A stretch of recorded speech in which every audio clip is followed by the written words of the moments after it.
Assalamualaikum warahmatullahi wabarakatuh. Nama saya Wijil Tomo. Saya dari Prodi Bahasa Indonesia. NIM saya 61, kelas 5B. Di sini saya akan menjelaskan tentang ilmu pragmatik. Ilmu pragmatik itu ilmu yang multidisipliner. Apa itu multidisipliner? Multidisipliner itu tidak hanya satu ilmu. Jadi dari pragmatik sendiri itu ada berbagai cabang ilmu. Dan dari ilmu tersebut itu termasuk dalam satu, yang pertama itu konteksnya ya. Yang konteks pertama itu ada pesan, identitas, makna. Dan untuk identitas sendiri ini bisa disebut dengan nama dari tokoh tersebut yang bisa menyampaikan, bisa mengarang, atau dia salah satu penemu. Dan tidak hanya identitas nama, namun juga bisa identitas sosial dan budaya. Dan cara penyampaiannya tersebut itu tidak hanya sekedar menyampaikan, harus ada struktur-struktur yang harus mereka ditaati atau harus dikuasai gitu. Dan yang kedua, saya akan menyampaikan tentang tindak tutur. Apa itu tindak tutur? Nah, tindak tutur itu salah satu rangkaian dari pragmatik.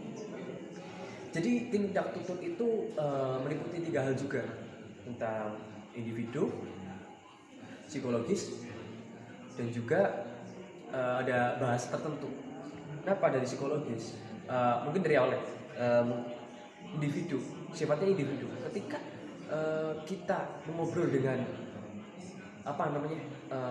lawan obrolan kita atau lawan dari obrolan kita, itu ya kita harus menyampaikan apa yang harus kita pikirkan, apa yang sepikiran dengan kita. Kalau misal dari kita dan pendengar itu tidak bisa sinkron pikirannya, itu mungkin bisa jadi hanya obrolannya terbatas, hanya ibarat kayak basa-basi gitu ya. Terus yang kedua itu ada psikologis. Kita melihat dari ekspresi sang pendengar dan yang bisa yang memasukkan kata-kata kita, berbicara kita kepada mereka. Kita melihat dari ekspresi. Bisa saja dengan kita bercerita lalu mereka kaget, kan terlihat juga dari ekspresinya. Terus yang ketiga itu bahasa tertentu. Gimana? Contohnya ini ketika orang Sunda dan orang Jawa. Ketika orang Sunda mengobrol dengan orang Jawa, itu pastinya mereka akan tidak mau nyambung karena bahasanya tidak tertentu. Mereka si orang Sunda ini berbahasa Sunda dengan orang Jawa. Otomatis dari orang Jawa itu tidak tahu dari bahasa Sundanya apa yang disampaikan itu tidak mengerti gitu. Tindak tutur ini itu salah satu contoh bagaimana kita menyampaikan kepada pendengar agar apa yang kita maksud itu masuk kepada sang pendengar. Begitu untuk penjelasan yang kedua. Nah, yang ketiga saya akan menjelaskan tentang implikator. Apa itu implikator? Implikator adalah salah satu pesan yang tersirat dan itu tidak tertulis. Kebanyakan bahasa ini itu dipergunakan di ranah politik biasanya dari sang sepengaruh atau provokator atau apa, dia pasti berbicara tapi tidak dengan jelas, secara tidak langsung dia menentukan tujuan mereka, tetapi cara bahasanya atau cara berbicaranya itu tidak secara tepat, tidak langsung to the point gitu teman-teman. Kita lanjut ke poin keempat, itu relevansi, di mana kita harus di antara sang pendengar atau yang bertanya dengan sang penjawab itu harus klop. Kenapa? Karena ketika orang yang bertanya menanyakan sesuatu dan sang penjawab tidak bisa atau tidak bisa menjawab pertanyaan tersebut, tidak memenuhi poin apa yang disampaikan, poin apa yang ditanyakan oleh sang penanya, itu tidak jadi. Itu bukan relevansi namanya gitu. Dan di sini juga dari antara sang penanya dan sang penjawab itu harus ada kesinkronan kesinkronan pikiran yang harus ibarat itu bisa satu tujuan, karena kita sudah satu pandangan, satu frekuensi, kita harus mengarah kemana gitu. Oke, di sini kita berlanjut ya untuk di poin ke-5 itu ada Deixi. Di sini Deixi itu kata yang seolah itu menunjukkan atau menunjuk. Ya, dari kesimpulannya itu Deixi itu dari kata menunjuk atau menunjukkan. Contohnya, dia pemberani. Nah, dari kata dia itu, dia menunjukkan maksudnya orang yang menyampaikan tadi itu menunjukkan bahwa siapa dia Fahrul itu pemberani. Gitu untuk Deixi. Selanjutnya kita akan membahas tentang penanggapan ya. Di sini itu penanggapan